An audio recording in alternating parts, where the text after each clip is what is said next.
Picasso current source में आप सभी का स्वागत है। आइए जानते हैं 10 महत्वपूर्ण प्रश्नों को। पहला प्रश्न है, केंद्रीय मंत्रिमंडल द्वारा हाल ही में मंजूर किए गए बीमा कानून संशोधन विधेयक 2025 में बीमा क्षेत्र में प्रत्यक्ष निवेश की सीमा को बढ़ाकर कितना करने का प्रस्ताव है? तो 100% करने का प्रस्ताव है। आगे बढ़ते हैं दूसरे प्रश्न की ओर।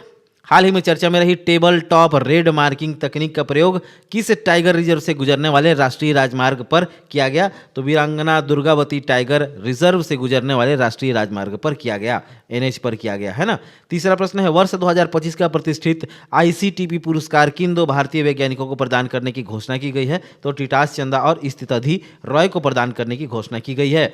चौथा प्रश्न है, हाल ही में लोकसभा में पेश किए गए शांति विधेयक 2025 का मुख्य उद्देश्य क्या है? तो इसका मुख्य उद्देश्य जो है परमाणु ऊर्जा उत्पादन में निजी क्षेत्र की भागीदारी को अनुमति देना है। किसका? शांति विधेयक 2025 का उद्देश्य, है ना। पांचवा प्रश्न है, छत्तीसगढ़ राज्य में सुशासन की दिशा में कदम उठाते हुए सरकारी कार्यालयों में ई ऑफिस प्रणाली को पूर्णतः अनिवार्य रूप से कब लागू करने का निर्णय लिया गया है? तो 1 जनवरी 2026 से लागू करने का निर्णय लिया गया है। छठवां प्रश्न है, हाल ही में नई दिल्ली में आयोजित अमूर्त सांस्कृतिक विरासत की सुरक्षा के लिए यूनेस्को की अंतर सरकारी समिति के 20वें सत्र के दौरान छत्तीसगढ़ के किस लोक नृत्य की प्रस्तुति 180 देशों के प्रतिनिधियों के समक्ष की गई? तो गेड़ी नृत्य की प्रस्तुति 180 देशों के समक्ष की गई। सातवां प्रश्न है, केंद्र सरकार द्वारा मनरेगा के स्थान पर लाया जा रहा है विकसित भारत जी राम जी विधेयक 2025 के तहत अब प्रत्येक ग्रामीण परिवार को